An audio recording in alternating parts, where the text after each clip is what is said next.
Good afternoon. It is Friday, February 23rd, 2024. The day before, they'd enjoyed the triumphal entry. The disciples are excited. They're not sure what's going to happen, and they're just looking forward to good things and exciting things happen.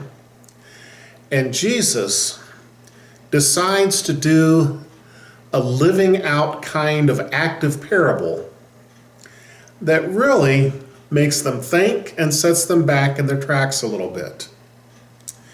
In Mark chapter 11, verses 12 to 14, and I'm reading from the New Living Translation, second edition, says, "The next morning, as they were leaving Bethany, Jesus was hungry.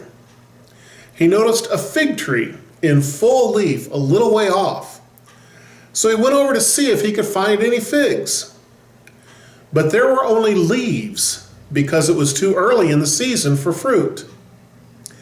Then Jesus said to the tree, 'May no one ever eat your fruit again.'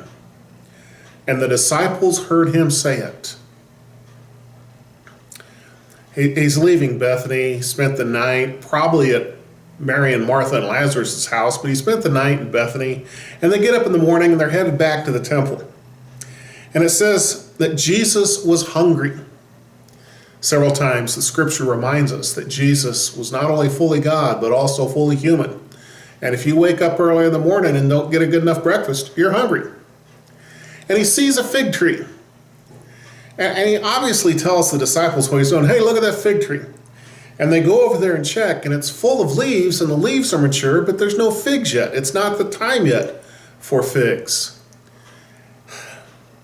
And here's the interesting part. Jesus talks to the tree and curses the tree and say, "May no one ever eat your fruit again." Now, Jesus spoke to the wind, Jesus spoke to the waves, and they all obeyed him. He spoke to the demons, he spoke to illness, and every time he spoke to something, it obeyed him. Well, the tree does as well.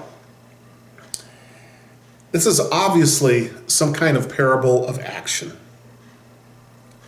Jesus is going to be teaching the disciples something by the example of this fig tree. And a few verses later, when they're coming back after the day and they see the tree again, we'll deal with that again as they come back to the tree. But they hear him go to the tree and they hear him curse the tree. And they're excited and they're expecting wonderful things, and Jesus is out there cursing fig trees. What he's trying to teach them is that he expects fruit, and if there's no fruit, there's judgment. A fig tree's purpose is to produce figs, and Jesus expects it to do so. And he's wanting his disciples to see that expectation. We as believers are to produce fruit. And there's some teaching that says that the only fruit that the believers need to worry about is producing new Christians.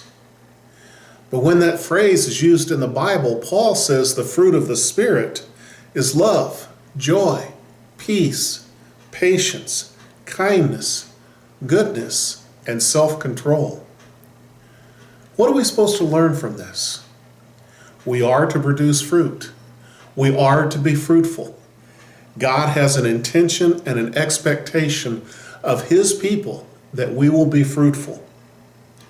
We need to raise ourselves to meet Jesus' expectations.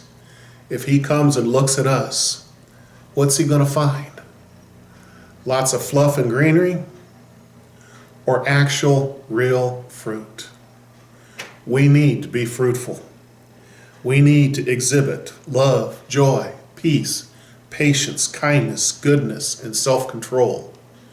We need to reproduce ourselves in new Christians. We need to be fruitful. May you be fruitful this week. God bless you.